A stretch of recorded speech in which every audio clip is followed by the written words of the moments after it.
नमस्कार दोस्तों। Even numbers सम संख्याएं वे संख्याएं जो 2 से पूर्णतया विभाजित हो जाती हैं सम संख्याएं कहलाती हैं। जैसे 2, 4, 6, 8, 10, 12, 32, 90 डॉट डॉट आगे अनंत तक ऐसी हो सकती हैं। तो यहाँ पे परिभाषा का मतलब ये है कि वे सभी संख्याएं जो 2 से भागते हैं शेषफल 0 आना चाहिए। तो वे सभी संख्याएं कैसी होंगी? इवन नंबर्स यानी सम संख्याएं। जैसे यहाँ पे 8 को हम 2 से भाग देंगे तो शेषफल 0 आना चाहिए। 2 चक्कू 8 यानी 8 यहाँ पे लिखेंगे और 8 में 8 घटाएंगे 0, तो यहाँ पे शेषफल क्या आया है? 0 यानी शेषफल 0। तो इसलिए 8 कैसी है? सम संख्या यानी कैसी है? सम संख्या। आगे यहाँ पे 32, जैसे 32 को हम 2 से भाग देंगे, यहाँ पे 2, 2 एकम 2, यहाँ पे 2, तो 3 में 2 घटाएंगे 1 और यहाँ पे 2 नोट करेंगे 12, तो 2 छंग 12, तो यहाँ पे कितना आ जाएगा? 12। और यहाँ 2 में 2 घटाएंगे 0, 2 1 में 1 0, तो यहाँ भी क्या है? शेषफल 0। ओके, तो 32 कैसी हो जाएगी संख्या? सम संख्या, यानी 32 भी हमारी सम संख्या हो जाएगी। तो आगे ऐसी जितनी भी संख्याएं होंगी जिसमें 2 से भाग देने पर शेषफल 0 आएगा तो वे सभी संख्याएं इवन नंबर्स यानी सम संख्याएं कहलाएंगी। तो यहाँ पे इवन नंबर्स यानी सम संख्याएं कहलाएंगी। याद रखना हमेशा 2 से ही भाग देंगे और ये शेषफल 0 आ रहा है तो वह कैसी संख्याएं? सम संख्याएं यानी इवन नंबर्स। ऐसे याद रख सकते हैं 2, 4, 6, 8, 10, 12, 32 इन सभी को हम 2 से भाग देंगे तो ये सभी कैसी होंगे? इसमें शेषफल 0 आएगा। ओके। विषम संख्याएं यानी ऑड नंबर्स वे संख्याएं जो 2 से पूर्णतया विभाजित नहीं होती हैं विषम संख्याएं कहलाती हैं। यहाँ क्या कहा गया है कि 2 से भाग देंगे पूर्णतया विभाजित नहीं होती यानी पूर्णतया विभाजित नहीं होंगी परंतु शेषफल 1 आएगा। जैसे हम कहें यहाँ पे 1, 3, 5, 7, 9, 11, 13, 15, 17 ये कैसी है? विषम संख्या यानी ऑड नंबर्स। आगे ऐसे डॉट डॉट आगे बहुत सी संख्याएं होंगी। जैसे एग्जाम्पल यहाँ पे लेते 5 का एग्जाम्पल लिया, भाग किससे देंगे? 2 से। हमेशा याद रखना भाग किससे देंगे? 2 से। तो यहाँ पे 2 दूनी 4, 5 में 4 घटाएंगे बचेगा 1, तो यहाँ पे शेषफल कितना बचा है? 1। तो हमेशा क्या रखना? शेषफल 1 बचेगा तो कैसी संख्या होगी? विषम संख्या, यानी ये कैसी हो जाएगी? विषम संख्या। कैसी हो जाएगी? विषम या ऑड नंबर्स। जैसे एग्जाम्पल यहाँ पे 15 का लेंगे, 15 का एग्जाम्पल लेंगे तो 15 का एग्जाम्पल किससे भाग देंगे? 2 से। ध्यान रखना कि यहाँ पे 2 सत्ते 14, कितना? 2 सत्ते 14, तो यहाँ पे 5 में 4 घटाएंगे बचेगा 1, यहाँ पे 0, तो 1 कैसा बचेगा? यानी शेषफल 1 बच रहा है यहाँ पे। तो 15 कैसी संख्या हो जाएगी? अभी मैंने बताया कि शेषफल 1, तो कैसी संख्या? विषम संख्या, तो ये कैसी हो जाएगी? विषम। ओके, ये कैसी हो जाएगी? विषम। तो आगे जितनी भी ऐसी संख्याएं आए जिसमें शेषफल 1 हो तो वो कैसी संख्या? विषम संख्या यानी ऑड नंबर्स। याद रखना। ओके। भाज्य संख्याएं यानी कंपोजिट नंबर्स, इंग्लिश में क्या कहते हैं? Composite numbers. याद रखना वे संख्याएं जिसमें एक व स्वयं के अलावा उसमें कम से कम एक और गुणनखंड हो भाज्य संख्याएं कहलाती हैं। यहाँ पे इसका मतलब समझो, एक व स्वयं यानी वह संख्या या एक के अलावा उसमें कम से कम एक और गुणनखंड हो, इसका मतलब अच्छे से समझना है। क्या इसका मतलब है?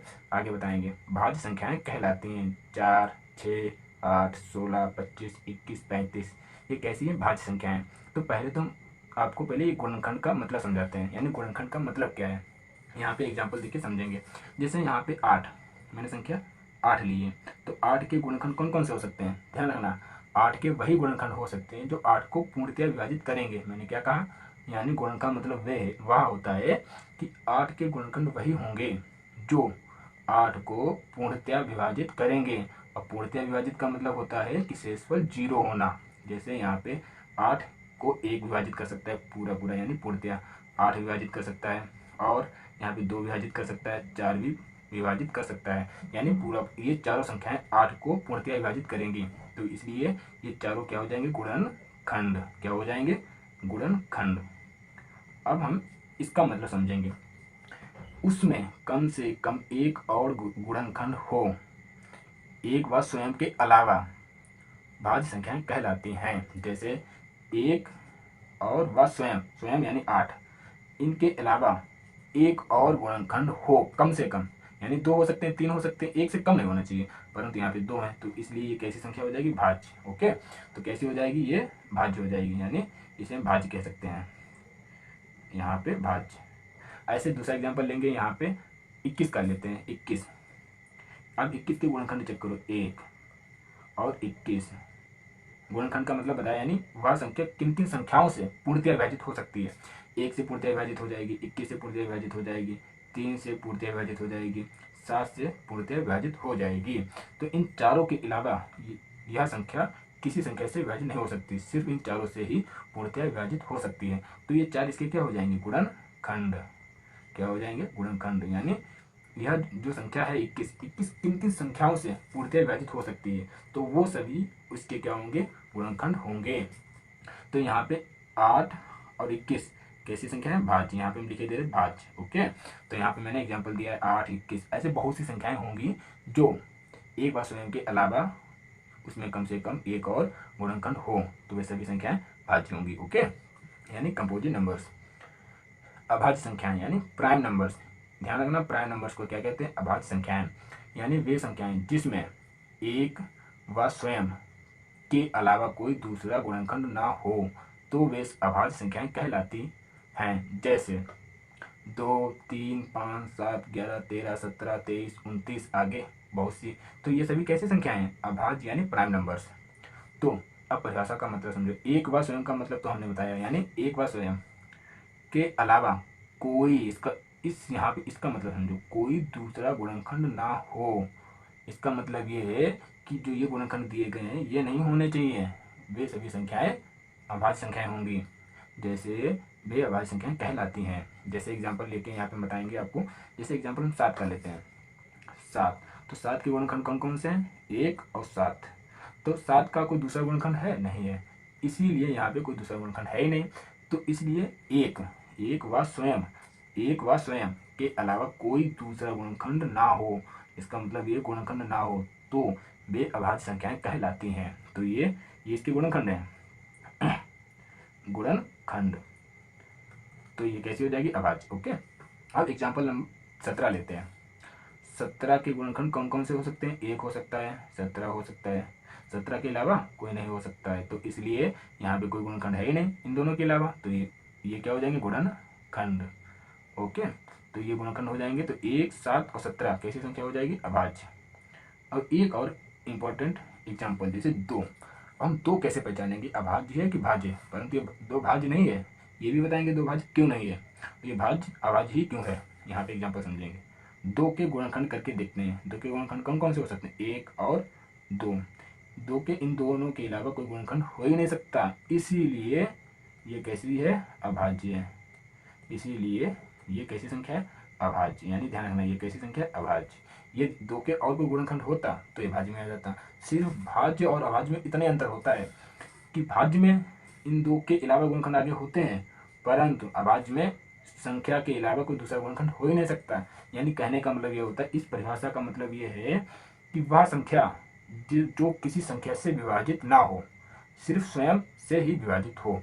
इस परिभाषा का मतलब ये होता है कि वह संख्या किसी संख्या से कटेगी नहीं, ना यानी भाग नहीं जाएगा।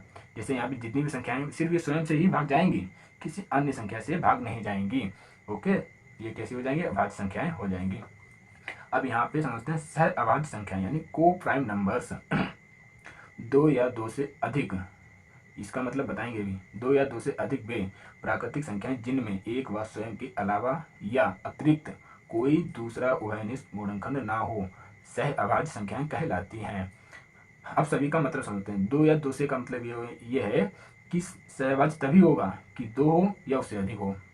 क्या मैंने कहा, सहअभाज्य तभी होगा जब 2 या 2 से अधिक हो, यानी 2 हो या उससे अधिक।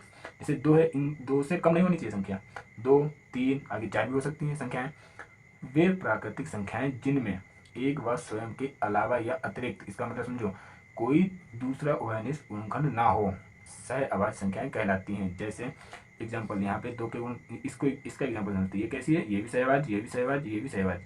इसका एग्जाम्पल समझते हैं। 2 के गुणनखंड 2, 1, 3 के 3, 1, 5 के गुणनखंड क्या है, 5 और 1।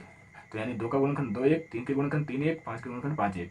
तो इसमें कॉमन सिर्फ 1 ही मिला, 1 के अलावा इसमें कोई कॉमन नहीं है। यानी इस परिभाषा का मतलब यही है कि 1 के अलावा कोई दूसरा कॉमन नहीं होना चाहिए। तो ये कैसी हो जाएंगी, ये संख्या कैसी हो जाएगी, सहअभाज्य। यानी यहाँ पे भी देखो 1, 2 गुणनखंड इसका होगा, 7 का 1 7, 9 का 1 9।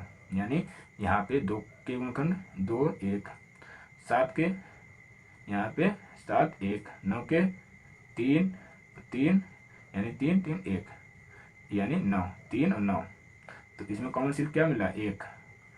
इन तीनों में कोई कॉमन मिला, नहीं मिला, तो इसलिए ये कैसी हो जाएगी, सह आवाज। सह आवाज, ये सह आवाज, ये भी सह आवाज। ओके, तो ध्यान रखना। तो आगे यहाँ पे बढ़ते हैं। दो सम संख्या भी है तथा अभाज्य संख्या भी है, यानी दो सम संख्या यानी दो सम संख्या और अभाज्य संख्या यानी दो अभाज्य संख्या भी है। एक ना तो ये इंपॉर्टेंट है, क्या इंपॉर्टेंट है, ये हमेशा एग्जाम में पूछा जाता है। एक ना तो भाज्य संख्या है और ना ही अभाज्य संख्या है, यानी भाज्य संख्या में भी एक नहीं है और अभाज्य संख्या में भी एक नहीं है, यानी एक ना तो भाज्य संख्या है और ना ही अभाज्य संख्या है। भाज्य संख्याएं सम व विषम हो सकती हैं। इसका मतलब ये है कि जो भाज्य संख्याएं हैं, जैसे यहाँ पे भाज्य संख्याएं हैं वो सम भी हो सकती है, जैसे यहाँ पे ये सम है और ये यहाँ पर विषम है। ये क्या है, सम है, ये क्या है, विषम है। ध्यान रखना, ये क्या है, विषम। मैंने क्या कहा, भाज्य संख्याएं सम व विषम संख्याएं हो सकती हैं। ओके, सह अभाज्य संख्याओं का अभाज्य होना जरूरी नहीं है। इसका मतलब ये सह अभाज्य संख्याओं का अभाज्य होना जरूरी नहीं है, यानी ये जो संख्याएं हैं कोई जरूरी नहीं है कि अभाज्य हो, परंतु ये कैसी है, भाज्य है। यहाँ पे यही कहा गया है। ओके,